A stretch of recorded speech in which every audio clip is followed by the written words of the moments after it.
My name is Jaylen Rutherford, class 2020, and I play basketball right now, and I'm the owner of Mental Health for Athletes.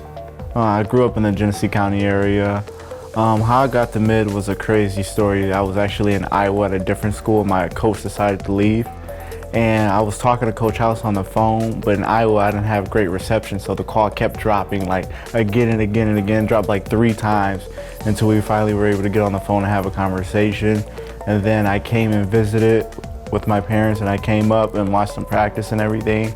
And I remember leaving out the gym, and they were like, all right, we'll talk to you. And I was like, yeah, I'll be back for sure. And then 2 weeks later, I was up here the next semester, and then history wrote itself. Oh, I love mid. It was, going to different schools now, it's just like the standard is so high, it's just so hard to meet, So like, I'll be doing like different things at different schools, and like, I'll be like, this would never happen at mid. Like, some things go wrong, I'll be like, this would never happen at mid. Or I'd be like at basketball practice, like, the coach allows this. Like, Coach House would never allow this. Like, the standard is so high, it's just hard to meet at other schools. And if I can trade everything in, I'd definitely play at mid. Like, all the records that I broke, that's cool and everything, but just to play one more season at mid, that's like the greatest memory, for me. And just being around a great group of guys. I love mid and everything they did for me. They did more than any other school ever did for me, for sure, on and off the court. All my courses at mid, it really prepared me for like the real world and the real life, like everything that you go through owning a business, like how to do stuff the right way. I learned at mid, not anywhere else, I'm just gonna be honest. So growing up, I never really thought about like mental health and stuff like that until like I got here. And like a lot of people know the story, but Carson, Vincent, he passed away, and that was my friend here. That really gave me a wake-up call and different things that were going on, and just really wanted to change the stigma in sports. Athletes are always taught to be tough and everything, but they don't really have the resources that's needed. And some people just say, hey, you're living the best of both worlds on and off the court, but they don't see a lot of stuff that goes behind the scenes. Mental health for athletes is like just for athletes, because we as athletes sometimes don't get the attention that's needed because we're always taught to be tough, and the stigma around sports is they're okay, and most of the time athletes are not okay.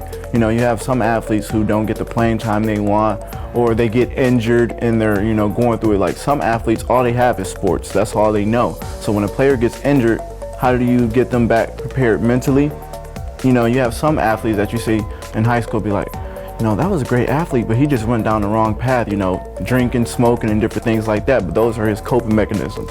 That's all he knows to make himself feel better, because people always look at him as just an athlete.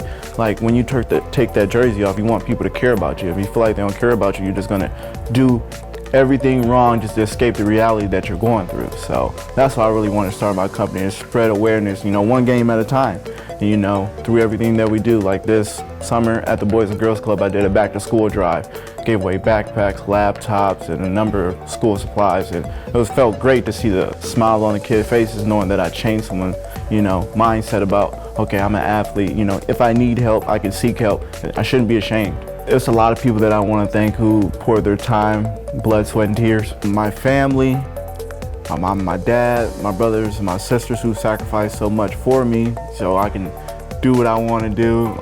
My coaches, Coach Haddon at Davidson, Coach House, of course, Coach Batoya at Aquinas, Coach Starr, the Rowland family, the Fordham family. It's just a lot of people that I can thank that poured into me, all the blood, sweat, and hours, and it's definitely paying off.